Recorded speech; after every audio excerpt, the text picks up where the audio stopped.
सर्वांना माझा मनापासून नमस्कार. मला माहिती आहे दुपारी जेवायची वेळ झालेली, मी जास्त वेळ घेणार नाही आपल्या सर्वांचं.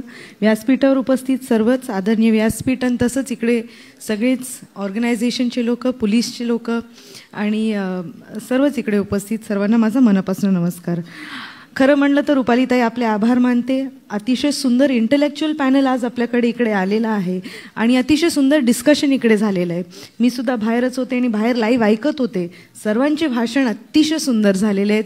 त्यांचे जे काय बॅकग्राऊंड स्टोरीज आहेत किंवा त्यांच्याबरोबर काय घटना घडलेल्या असतील त्याचं आम्हाला सुद्धा ती गोष्ट शेअर केली आणि आम्हाला सुद्धा आमच्या नॉलेजमध्ये ते आलेलं आहे. त्यामुळे पुढे आम्ही ह्या एन्व्हायरमेंटमध्ये कसं रिॲक्ट केलं पाहिजे, कसं वागलं पाहिजे ह्याचं आम्हालाही नॉलेज मिळालेलं आहे. खरं म्हणलं तर आजचा जो कार्यक्रम आहे ह्युमन ट्रॅफिकिंग संदर्भात, आज 30 जुलै युनायटेड नेशन्समधले जनरल असेंब्लीनी आजचा दिवस ठरवला होता 2013ला की आपण अगेन्स्ट ह्युमन ट्रॅफिकिंग हा दिवस साजरा करू. ह्युमन ट्रॅफिकिंग काय असतं, त्याची अवेअरनेस काय असते, आपण कसं या गोष्टीला रोखलं पाहिजे, ह्या सगळ्या गोष्टीचा विचार आपण कसा आणलं पाहिजे, अवेअरनेस कशी स्प्रेड केली पाहिजे, त्याच्या संदर्भात थोडं 2 मिनटं आपल्याशी बोलते. सर्वात अगोदर ह्युमन ट्रॅफिकिंग काय आहे ह्याची अवेअरनेस आपल्या सर्वांना जाणून घ्यायला पाहिजे. लहान लेकरांना हे टॉपिक्स खूप हेवी आहेत. हे टॉपिक्स, हे विषय खूप वजनदार आहेत. त्या विषय संदर्भात लहान लेकरांना आपण हे कसं समजू शकतो, लहान लेकरांना ह्या टॉपिक्सला कसं आपण एक्सप्लेन करू शकतो, त्याचा विचार आपण केला पाहिजे. आपल्यासमोर जेव्हा ही सगळी घटना घडते त्याला रिपोर्ट कुठे करायचं, पहिले जाऊन कुठे कोणाला आपण भेटू शकतो किंवा बोलू शकतो की अशी घटना माझ्यासमोर झालेली आहे, रिपोर्टिंग कुठे केली पाहिजे ह्याची सुद्धा अवेअरनेस आपल्याला असायला पाहिजे. आपली सराउंडिंग्स काय आहे त्याच्यावर आपण अलर्ट खूप कमी राहतो. आजकाल एवढी लाईफ बिझी झालेली आपली, आपल्याला माहीत नाही आपल्या आजूबाजूला काय चालू आहे. We just know we have to move on and life is a hustle. आपल्या आजूबाजूला काय घडतंय, कुठल्या लहान लेकराबरोबर काय होतंय का, कुठल्या महिलाबरोबर काही छेडछाड होते का, कुठल्या मुलाबरोबर रॅगिंग होते का, कदाचित तो माझाच मुलगा असेल मला माहीत नाही, कदाचित तो माझ्या नेबरचा मुलगा असेल मला माहीत नाही. आपण अलर्ट आहोत का, त्यामुळे आपल्या सराउंडिंग्समध्ये काय सुरू आहे त्याचा अलर्ट आपण राहिलं पाहिजे. त्यातल्या त्यात मला हे खरंच ॲड्रेस करायला वाटतं की आजकाल आपल्या जनतेत जरा सिविक सेन्स कमी झालेली आहे.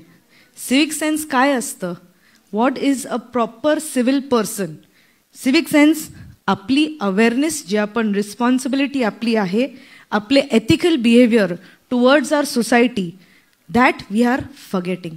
आपण विसरत चाललो की आपण माणूस कशाला आहोत, ह्युमन कशाला आहोत आणि ह्युमॅनिटी काय आहे ते आपण विसरत चाललो आहे.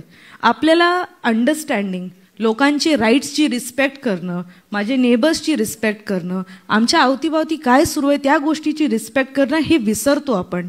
पहिले सगळे नकारात्मक मनात विषय येतात, पहिले सगळे भांडायला बघतात, पहिले सगळे ओरडायला बघतात. पण का ती गोष्ट घडते किंवा का ती परिस्थिती तशी निर्माण झालेली आहे ह्याचा कोण विचार करत नाही. त्यामुळे सिविक सेन्स, आपण कसं कुठल्या सिच्युएशनला कसं वागतो हे सुद्धा आपल्याला जरा विचार केला पाहिजे.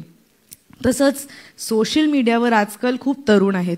तरुणांना असं वाटतं आपले फॉलोअर्स जर वाढले, माझे फ्रेंड्सचं नंबर जर वाढलं तर मी खूप असं कूल दिसणार, मी खूप असं चांगलं फेमस माणूस दिसणार.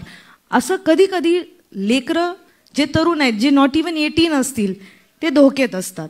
त्यांना वाटतं की माझे फॉलोअर्स जर वाढले मला कोण उद्या DM करणार नाही. DM केल्यानंतर, डायरेक्ट मेसेज टाकल्यानंतर किंवा मेसेंजरवर एक मेसेज टाकल्यानंतर त्या गोष्टीत ते हळूहळू फसत जातात. व्हॉट्सॲपचा नंबर इझिली अवेलेबल असतो, माझे इतके फॉलोअर्स आहेत, इतके फॉलोअर्स आहेत, आणि ते लेकरं त्यात अडकून जातात कुठेतरी. कधीतरी असं होतं की आता ताईंनी जसं सांगितलं की गावाकडची एका मुलीला शहरात बोलून घेतलं आणि मग त्याच्यानंतर तिला कुठेतरी बाहेर गावी पाठवलं. तिच्या पेरेंट्सलाही माहीत नसतं, तिला स्वतःलाही माहीत नसतं तिच्याबरोबर काय घडतंय आणि आज ती कुठपर्यंत पोचलेली आहे. सोशल मीडिया जेवढं चांगलं टूल आहे तेवढंच एक वाईट गोष्ट पण आहे. त्यामुळे सोशल मीडियाला ॲक्टिव्हली कसं आपण कॉन्शियसली वापरू शकतो ह्याचा विचारसुद्धा केलं पाहिजे. आपले केअरगिव्हर कोण असतात त्याची जाणीव असायला पाहिजे.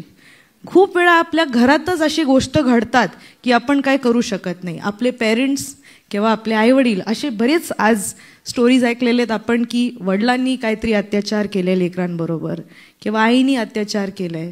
आपले खरे केअर गिव्हर कोण आहेत ह्याची ओळख आपल्याला असायला पाहिजे.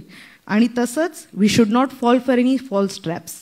आपला लेकरं खूप इनोसेंट असतात, त्यांना माहीत नाही. शाळेच्या बाहेर एक चहाची टपरी असते, तिकडे एक व्यक्ती रोज उभा असतो आणि तो रोज बघतो कुठलं लेकरं कुठून येत आहेत, कुठं जात आहेत, कसे येत आहेत, कसे जात आहेत.